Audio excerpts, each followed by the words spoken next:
What's good, everybody? Welcome to the Pull Up Show. My name is BJ Matthews, aka B Just. Before we get started, follow us on the YouTube page, the Pull Up Basketball Podcast. Like, share, subscribe. All of our YouTube videos by hitting that notification bell by subscribe button as well. If you'd like to donate to the Pull Up Basketball Podcast, you can do so by hitting that Cash App, $ BJ Matthews. I will put that in the pinned comments below, as well as you can go to our YouTube page right underneath this video. The same line that says like, dislike, share, where it says thank you. If you scroll up to the left, you'll be able to hit that button and you can donate that way.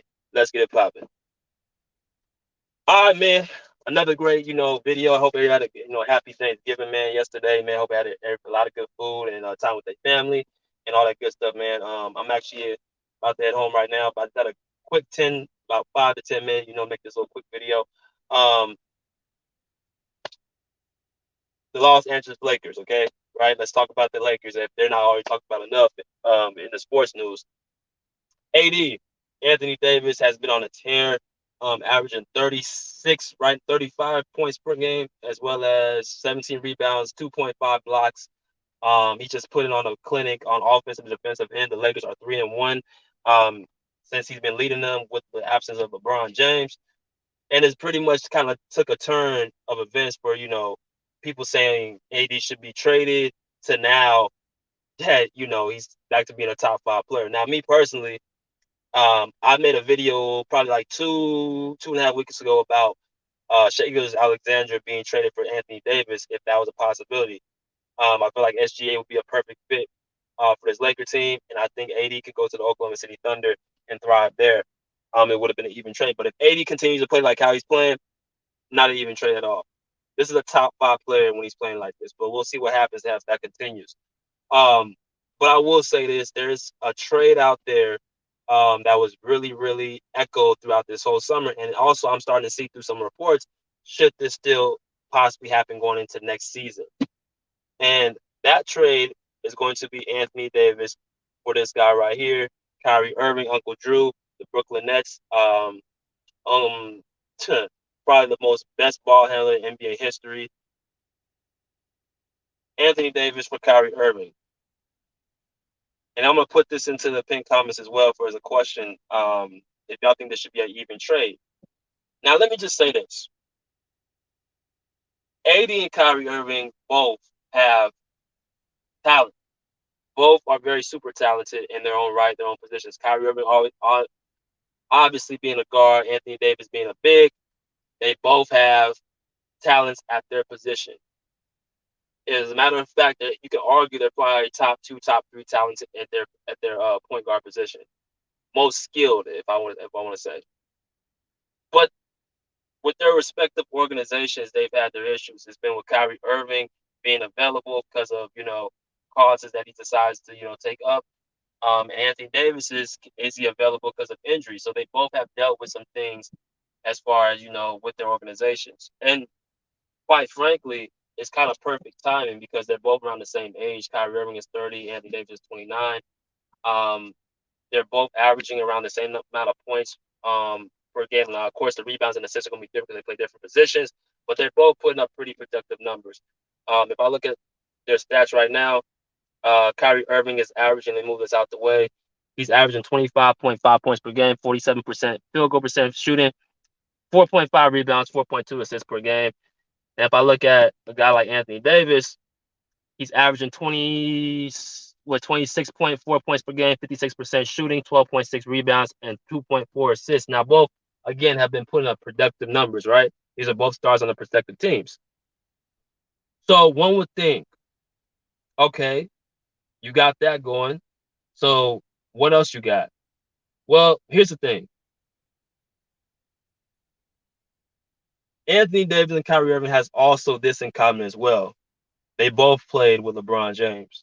Now, this is going to be the main factor if this trade would work or not. Now, let me start with Kyrie Irving and LeBron. LeBron James, when he came to Kyrie Irving, was a superstar, and Kyrie Irving was a rising star. You could say LeBron was probably the best player in the league when he came to Kyrie Irving in 2014, and he played up to him to 2017 for 4 seasons. They got a championship together. They were a dramatic duo, kind of like the Kobe and Shaq, right?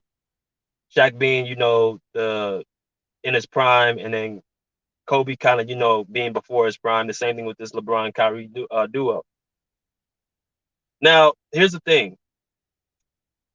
When I seen LeBron and Kyrie Irving play together, this is how I think they would work. LeBron, put up the high numbers, high stats, across the stat sheet. PER rating was crazy, all that stuff, right? Kyrie Irving being the weapon he was the closer of that team. Um, Kyrie Irving took a lot of big shots for that team. I saw there was a game in San Antonio where he, took a lot of big shots. I think he had like about over 40 points in that game. Of course, you remember the big shot against the Warriors in the 2016 Finals over Steph Curry. And there was many games that Kyrie Irving down the stretch would give the responsibility to basically take over, right? Um, that's the relationship I think LeBron and Kyrie had, and I think LeBron trusted Kyrie Irving with that responsibility, right? I think LeBron fully trusted Kyrie Irving to be that type of guy. That's how they would work, and I think it worked very well for them, and they went to 4 straight finals. Now, if I look at this tandem right here, LeBron and Anthony Davis, of course, LeBron's older. He's an aging star. He's 37 years old, no longer the first option on the team. And I want to also point this out. Stop saying LeBron's a top 5, top 10 player, right? Maybe a top 10 player, but he's nowhere near a top 5 player. I think people get it twisted and they actually put LeBron in a bad spot when they keep saying that, because the same people that say he needs more help because he can't carry this team are the same people saying he's a top 5 player, looking at it just because he averaged 30 points last season. Those points were not impactful. They did not come in, times where the Lakers needed it. As a matter of fact, it pretty much uh, made the Lakers weaker. And that's why I think you're seeing now that the Lakers are playing better with LeBron James out there. Now, I'm not saying that you can't win a championship without LeBron. What I'm saying is this: as far as team camaraderie and team ball and allowing Anthony Davis to be himself, you can see that it's a different team with LeBron not there, hogging up the space. But let me get back to the point. LeBron James being the aging star, Anthony Davis being in his prime, it's a different situation, different relationship. AD at this point should be the best player on his team, right? And we've seen these last few games. Hell, we've seen in the bubble when they won a championship, it was Anthony Davis being the guy, not LeBron. So that tells you who should be the number one option. But over the last couple of seasons, LeBron James has been, carrying the load, trying, quote unquote, averaging the most points, and it has not led the Lakers to any real promise. They had one exit against the Phoenix Suns. The next season, they didn't make the play in, and this year they're playing bad as well. So that just tells you that's enough sample sizes to see what the Lakers should be playing and who they should be playing through should be Anthony Davis. Now, I think this is what I think. I think LeBron James does not trust Anthony Davis the same way he trusted Kyrie Irving. I think LeBron James looks at Anthony Davis as, yes, PER rating, all that good stuff, and playing both ways, great, but he doesn't see a killer.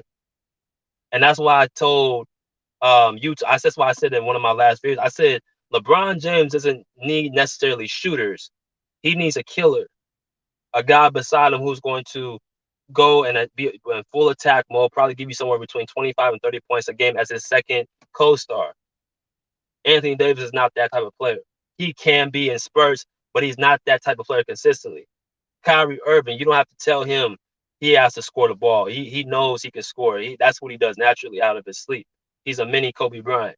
So that's why I think Kyrie worked better with LeBron than when AD has worked with him, because it takes that responsibility off LeBron to have to be that killer. Okay, I hope that makes sense. Now, let me also just say this last point. The Brooklyn Nets, what are they lacking? They lack in size, right? They lack in defense. They're lacking, interior presence. What are the Lakers lacking? They're lacking shooting. They're lacking scoring. They have the defense, but they're lacking scoring. So if you swap these teams, they pretty much take care of the troubles of what each team takes care of. Anthony Davis takes care of the inside presence of the Brooklyn Nets because they got the scoring, they got the offense, but they don't have the big man presence. Anthony Davis will take care of that. And then Kyrie Irving for the Lakers will take care of the scoring and shooting at a dramatic pace. Now, they have to work out the whole point guard situation with Russell Westbrook and Dennis Schroeder. I assume they would get rid of Dennis Schroeder and probably Kendrick Nunn, and they'll probably keep Westbrook or Patrick Beverly. So essentially, they both take care of each other's team's problems, as well as I think Kyrie Irving has overstayed his welcome in Brooklyn. with Joe Tsai. And I think with the Lakers franchise and organization, they're kind of like biting their tongue. They're like, yeah, he's doing what he's supposed to do right now, but what if he gets hurt again? So I think they both need a fresh start. But I think we do know this next year, AD and LeBron, if they're going to be together, then they have to be an understanding of LeBron that Anthony Davis is the main guy.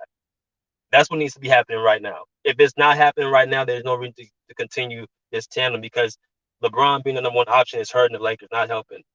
So he needs to take a step back and let AD do his thing, right?